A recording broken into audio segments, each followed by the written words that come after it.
비만은 개발도상국을 포함한 전 세계적인 문제로 등장하였습니다.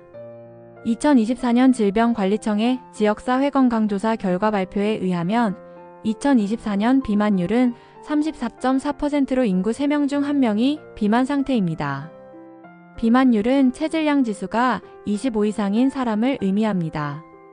2022년 기준 전세계 성인 18세 이상의 43%인 25억 명이 과체중이었으며 8억 9천만 명이 비만이었습니다. 과체중은 체질량 지수 BMI가 23에서 24.9 사이를 말합니다.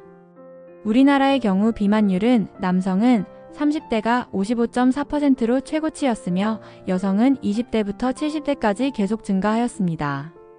2021년 기준 소아청소년 비만율은 19.3%로 5명 중 1명이 비만이었습니다. 남한은 특히 25.9%나 되었습니다.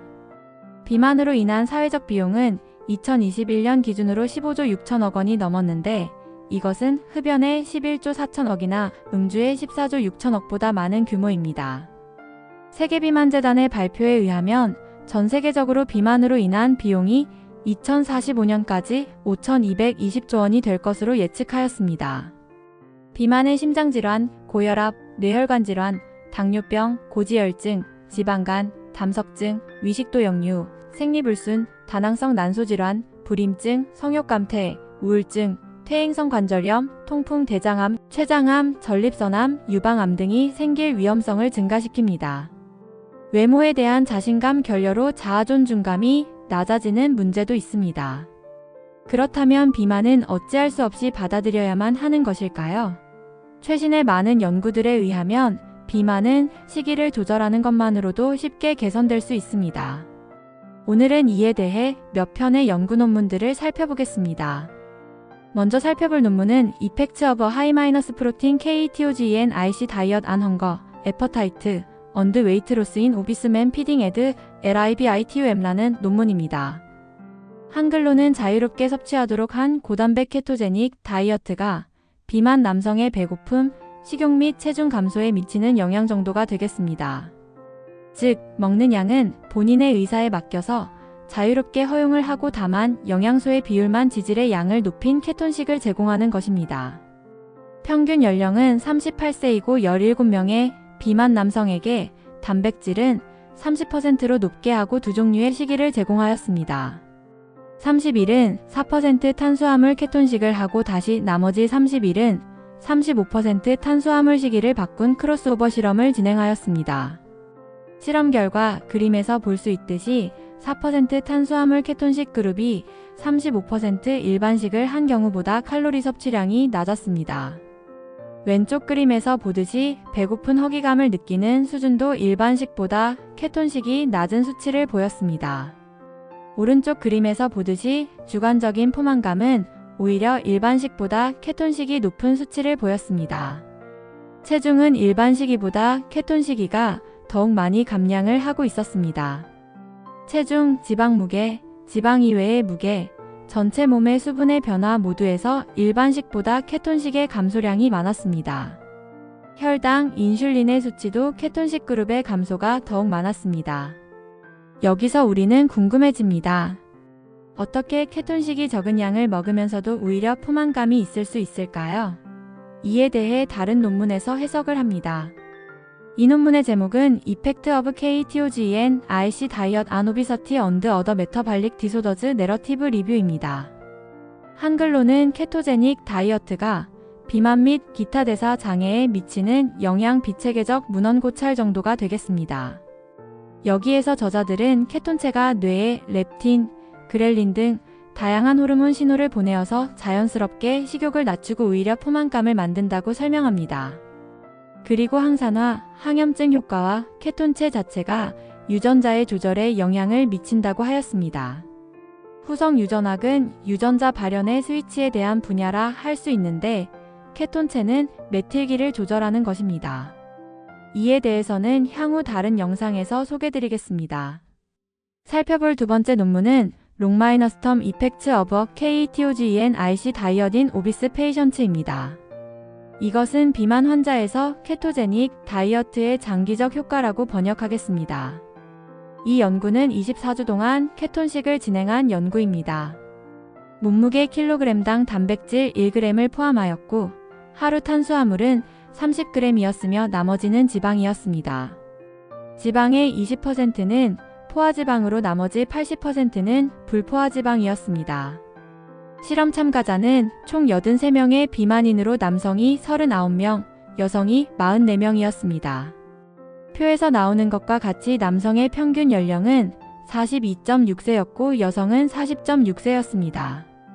몸무게 평균은 남성이 102.4kg, 여성이 99.8kg이었습니다. 체질량 지수인 BMI는 남성이 평균 35.9, 여성이 39.4였습니다. 몸무게의 전체 평균은 101kg이었는데 8주에 91.1kg, 16주에 89kg, 24주에 86.6kg으로 감소하였습니다. 체질량 지수 BMI도 처음에는 37.77, 8주 후에 33.9, 16주 후에 33.2, 24주 후에는 32.0으로 감소하였습니다. 좋은 콜레스테롤이라고 하는 HDL 1.15mm에서 1.4로 증가하였고 나쁜 콜레스테롤이라고 하는 LDL 콜레스테롤은 4.1에서 24주 후에는 3.4로 감소하였습니다. 총 콜레스테롤은 초기에 5.3mm에서 24주 후에는 4.8mm로 감소하였습니다. 중성지방도 처음에 2.75mm에서 24주 후에는 1.25로 감소하였습니다. 요소는 5마이크로몰에서 24주 4.8로 변화가 거의 없었습니다. 하지만 8주차에 6.1까지 증가한 후 이후 감소하는 모습을 보였습니다. 혈당은 초기에 7.25mm에서 24주 5.75mm로 감소하였습니다. 크레아티닌은 초기에 71mm에서 24주 후에는 83mm로 증가하였습니다. 이것은 동물성 식품으로 케톤식을 한 이유로 추정됩니다. 크레아티닌은 근육에서 합성되므로 육류 섭취가 많아지면 크레아티닌 수치가 높게 나타날 수 있습니다. 따라서 만일 식물성 식품으로 케톤식을 한다면 크레아틴은 높아지지 않았을 것입니다. 마지막으로 세 번째 살펴볼 논문은 복부 비만이 있는 젊은 여성을 대상으로 단기간 케톤식을 한 연구입니다. 제목은 short-term KTOGN RC 다이어트 임프루브즈 에브다머널 오비서티인 OVERWIGHTOBS 차이니즈 영 피메일즈입니다. 이것은 과체중 비만인 중국 젊은 여성에서 단기간에 케톤식이는 복부 비만을 개선한다로 해석할 수 있겠습니다. 이 연구는 평균 연령 21세의 젊은 여성을 대상으로 4주 28일 동안 일반식을 하게 한 후 다시 4주 28일 동안 케톤식을 하였습니다. 실험 결과 좌측 상단어에서 보면 일반식을 할 때보다 케톤식을 할 때 섭취 열량이 적었습니다. 우측 상단 B에서 보면 탄수화물 수치가 케톤식을 할 때 적었다는 것을 알 수 있습니다. 좌측 하단의 실을 보면 단백질 섭취량은 케톤식을 할 때 많았으며 우측 하단의 D에서 보면 케톤식이 지방 섭취량이 많았다는 것을 알 수 있습니다. 실험 결과 케톤식을 하였을 때 체중은 65.1에서 62.1로 체질량 지수인 BMI는 24.8에서 23.6으로 허리둘레는 77.2에서 73.6으로 엉덩이 둘레는 100에서 97로 감소하였습니다. 그리고 식욕과 관련된 렙틴은 11.9에서 케톤식을 한 후에는 6.9로 감소하였습니다. 그리고 그렐린은 856.8에서 785.7로 감소하였습니다. 이상 몇 편의 연구들을 살펴보았을 때 케톤식은 혈액 지표들을 개선시키고 몸무게를 감소하고 허리둘레를 줄이는 등 비만과 과체중을 개선하는 효과가 있음을 알 수 있었습니다. 일반식보다 포만감을 가지게 하여 심리적으로도 안정감과 만족감을 더욱 높이고 있었습니다. 그리고 케톤식은 다양한 식욕과 관련된 호르몬의 변화를 긍정적으로 동반하는 것으로 확인되었습니다.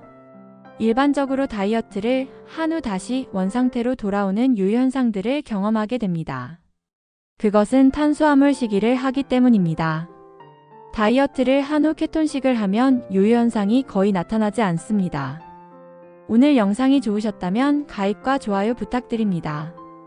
여러분의 관심이 더욱 좋은 영상을 제작하는 데 큰 힘이 됩니다. 대단히 감사합니다.